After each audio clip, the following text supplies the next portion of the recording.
Hello प्यारे बच्चों, आज हम क्लास 7 का जो चैप्टर नंबर 4 है हमारा the word of matters and non matters, उसके हमने पूरा चैप्टर को समझ लिया था लाइन टू लाइन, और साथ ही साथ उस चैप्टर को हमने पूरा नोट्स के थ्रू भी समझ लिया है। तो आज हम उस चैप्टर के क्वेश्चन आंसर स्टार्ट करते हैं बुक के। अगर आपको वीडियो देखनी है तो आप क्लास 7 की प्लेलिस्ट में जाकर देख सकते हैं।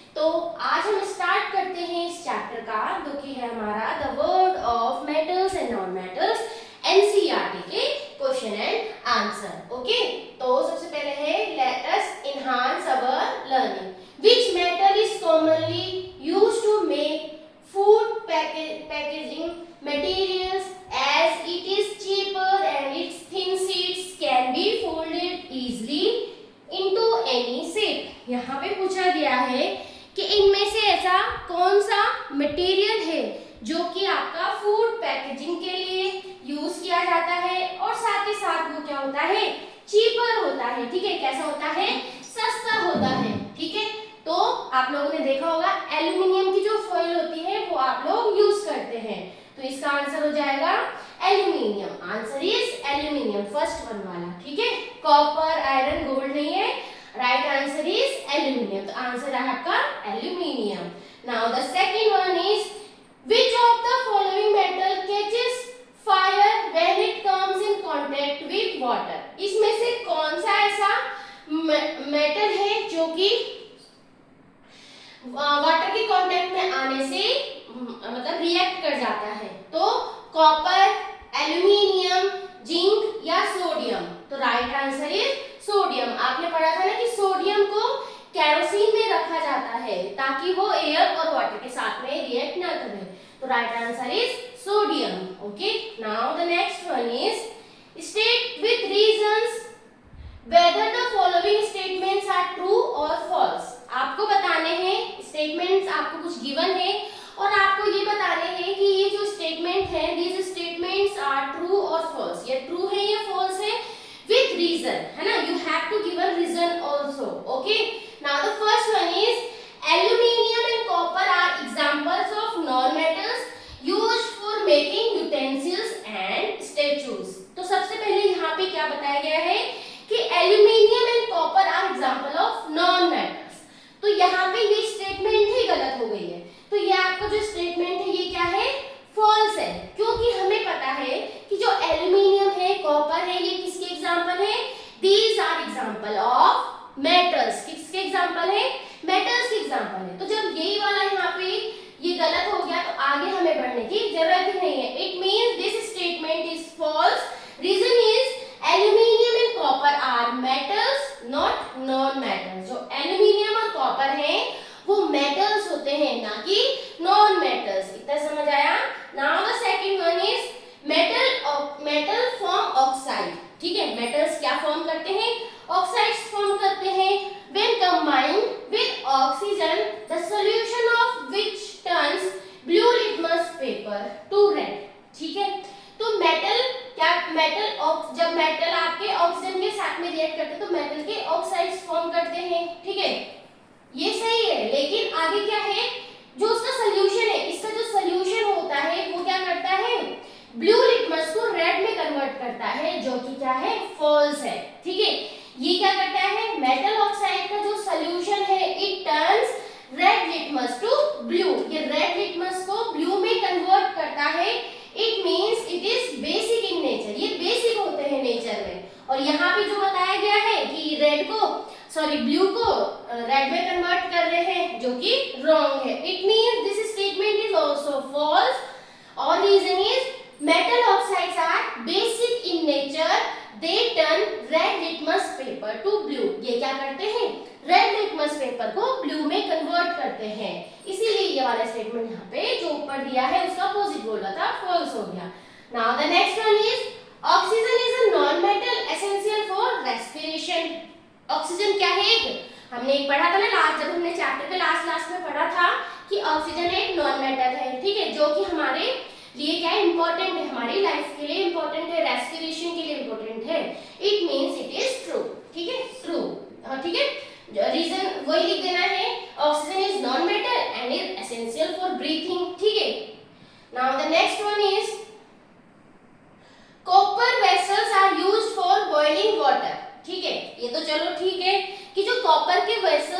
बर्तन है वो वाटर को बॉईल करने के लिए यूज कर रहे हैं because they are good conductor of electricity.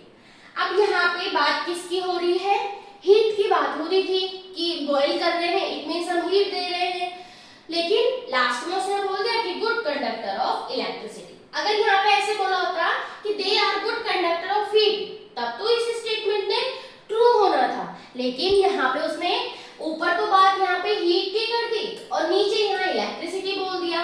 It means this statement is false. ठीक है, इसके अकॉर्डिंग, ठीक है, तो reason is copper vessels are used because they are good conductor of heat not electricity in context of this question, in context of this question. ठीक है, या according to this जो क्वेश्चन दिया है उसके अकॉर्डिंग हम बात कर रहे हैं कि ये गुड कंडक्टर ऑफ हीट है, क्योंकि यहाँ पे बॉइलिंग की बात हो रही थी, इसीलिए यहाँ पे इलेक्ट्रिसिटी नहीं आएगा। Okay, now the next one is question है आपका why are only few metals suitable for making jewellery.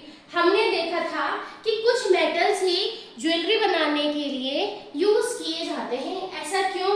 ठीक है, only a few metals such as gold, silver and platinum are suitable for making jewelry because they are lustrous, यानी कि उनमें क्या होती है? चमक होती है। गोल्ड के गहने का देखना या सिल्वर के उनमें क्या है? चमक है। साथ ही साथ वो क्या होते हैं? मेलेबल होते हैं, यानी कि हम उन्हें कितनी भी थिन शीट में कन्वर्ट कर सकते हैं। डक्टाइल होते हैं, ठीक है, कैसे होते हैं? डक्टाइल होते हैं, यानी हम उनको कितनी भी पतली वायर में कन्वर्ट कर सकते हैं।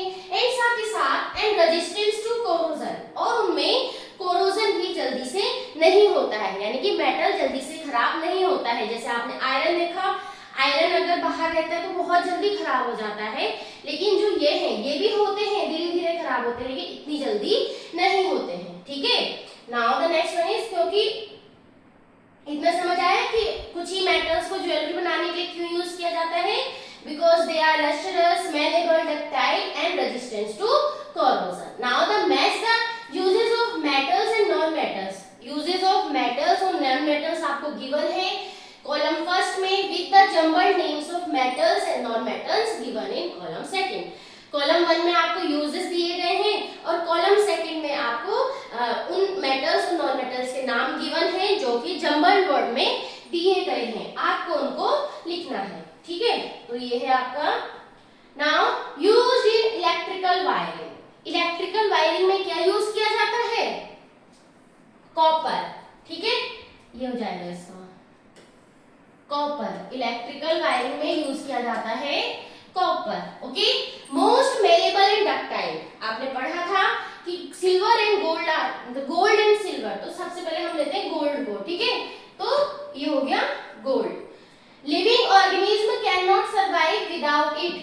ठीक है, जो लिविंग ऑर्गेनिज्म है वो उसके बिना सर्वाइव नहीं कर सकते हैं। क्या होगा? ऑक्सीजन। क्या होता है? ऑक्सीजन। ठीक है, plants grow healthy when fertilizers containing it are added to the soil। हमने देखा था कि कौन सा ऐसा नॉन मेटल है जिसकी हेल्प से हम फर्टिलाइजर्स बनाते थे? क्या है? नाइट्रोजन। इसका आंसर सामने ही है आपका गिवन। ठीक है, nitrogen. And used in water purification. Water purification में आपने पढ़ा था क्या यूज किया जाता है? क्लोरीन। ठीक है, ये है इसका क्लोरीन। ठीक है, तो ये आप यहाँ पे देख लेंगे, तो नीचे इसके आंसर भी दिए हुए, आप इसके अकॉर्डिंग इसको मैच कर लेंगे। Used in electrical wiring copper, most malleable and ductile gold, living organism can not survive without it oxygen, plants grow healthy when fertilizer containing it are added to the soil it's nitrogen, and used in water purification is chlorine। ठीक है, chlorine water purification के लिए use होता है। इतना समझ आया? Now the next question is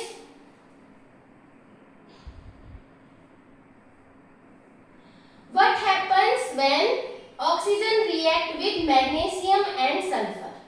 ठीक है, ये सब आपने एक्टिविटी की थी, उस सब में आपने देखा था, वही क्वेश्चन आपको यहाँ पे पूछे हुए हैं कि what happens when oxygen react with magnesium and sulphur, what are the main differences in the nature of the product form. ठीक है, तो सबसे पहले यहाँ पे मैग्नीशियम क्या हुआ? एक मेटल हुआ। Magnesium is a metal and sulphur is a non metal. Sulphur क्या है?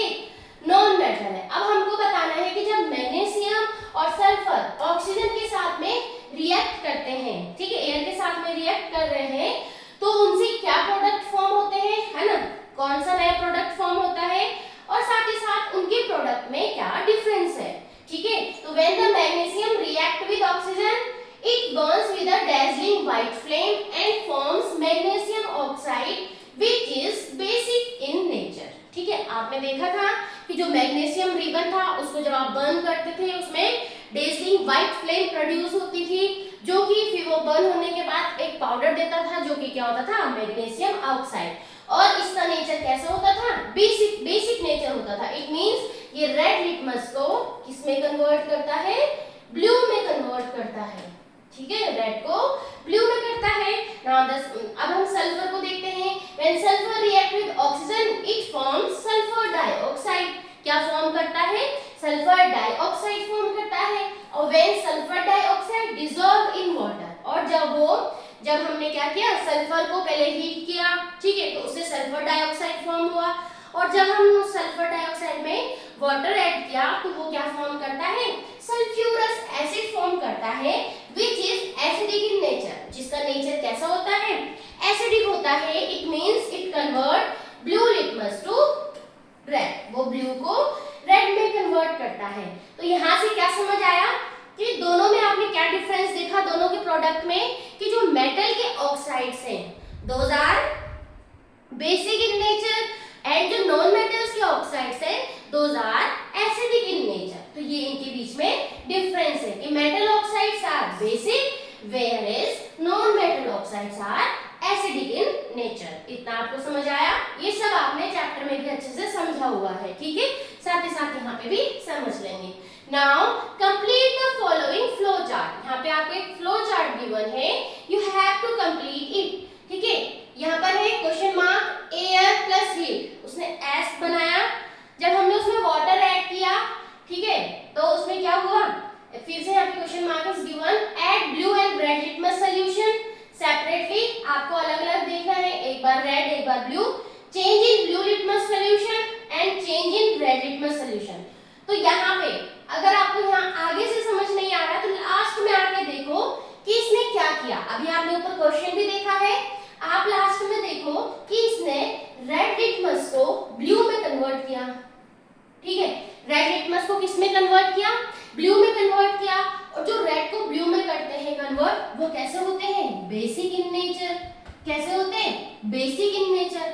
और बेसिक वाले कौन से होते हैं, जो क्या होते हैं, मेटल के ऑक्साइड्स, मेटल ऑक्साइड्स, है ना, जो मेटल के ऑक्साइड्स हैं these are basic in nature. इतना समझ आया? तो यहाँ पे है, इट मींस यहाँ पे हमारा क्या होना चाहिए, एक मेटल होना चाहिए। तो कौन सा वाला हमने लिया था, मैग्नीशियम, ठीक है, मैग्नीशियम रिबन वाला हमने एक्टिविटी भी की थी। तो मैग्नीशियम जब एयर प्लस हीट तो एस निकला, यानी कि मैग्नीशियम ऑक्साइड क्या फॉर्म हुआ, यहाँ पे मैग्नीशियम ऑक्साइड फॉर्म हुआ। और जब हमने इसमें वाटर ऐड किया, when we added water to it, then हमें क्या मिला, मैग्नीशियम हाइड्रो ऑक्साइड। क्या मिला, मैग्नीशियम हाइड्रो ऑक्साइड हमें मिला, okay.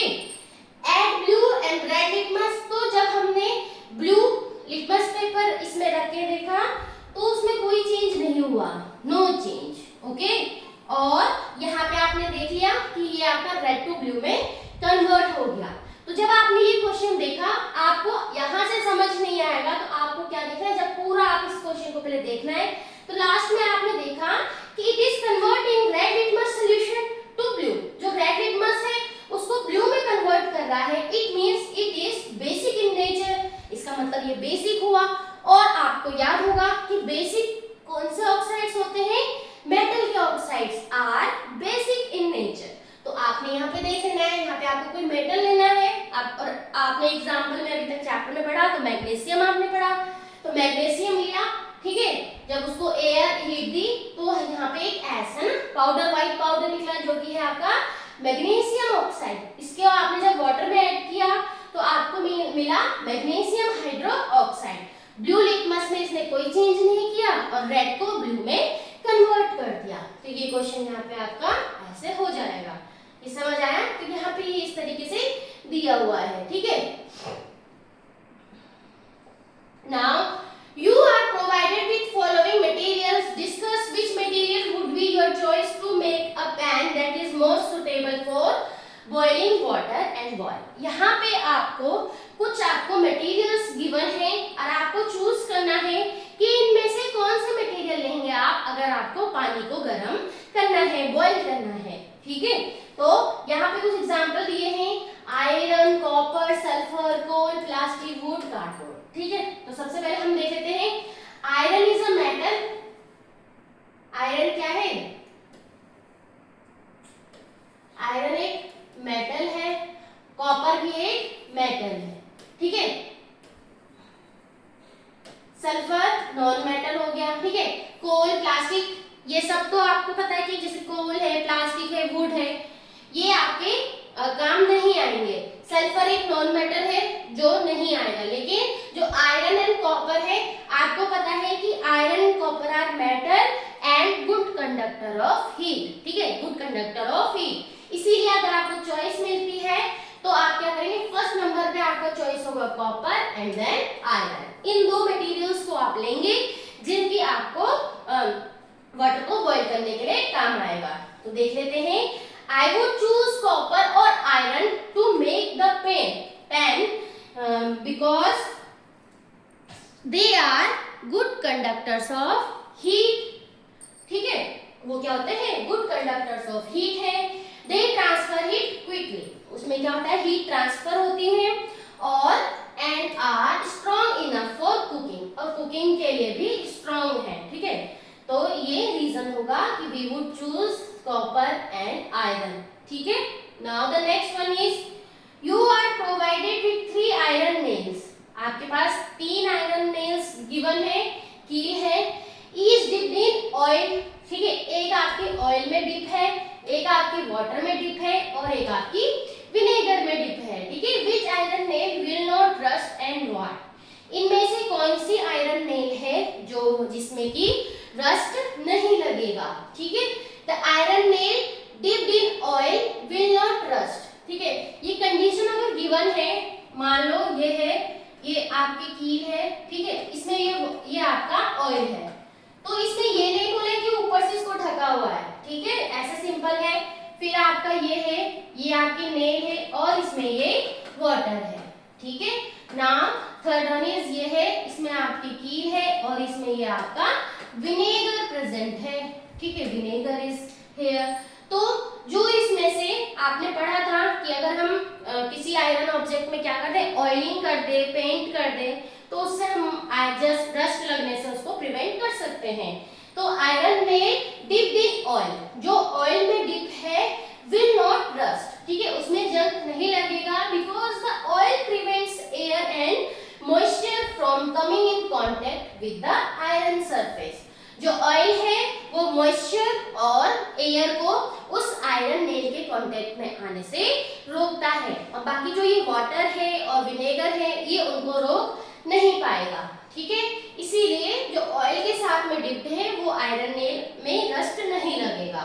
Now the next one is how do the different properties of metals and non metals determine there uses in everyday life, ठीक है, कि कैसे मेटल्स और नॉन मेटल्स की जो प्रॉपर्टीज हैं, जो यूजेस है, वो हमारे एवरीडे लाइफ में कैसे काम आते हैं।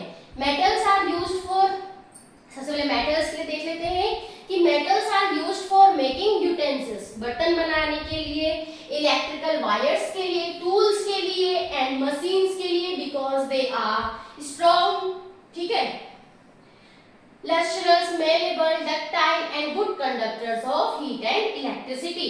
तो जो आपके मेटल्स हैं, मेटल्स का यूज हम यूटेंसिल्स के लिए बनाने के लिए कर रहे हैं, ठीक है, कोई अगर आपका मशीन्स है उसको बनाने के लिए करते हैं, और साथ ही साथ इलेक्ट्रिकल वायरिंग के लिए हम यूज कर रहे हैं, क्योंकि और ज्वेलरी बनाने के लिए भी हम यूज करते हैं, क्योंकि ये लस्ट्रस है, ठीक है, मेलेबल है, डक्टाइल है और साथ ही साथ स्ट्रॉन्ग है, इसीलिए हम इनका यूज करते हैं इस तरीके से। Now for non metals such as oxygen, ठीक है, कुछ नॉन मेटल्स हैं जैसे कि oxygen which is essential for life, ठीक है, तो essential for respiration. Nitrogen is used in fertilisers, ठीक, and chlorine is used in water purification, जो क्लोरीन है वो वाटर प्यूरिफिकेशन के लिए यूज होता है।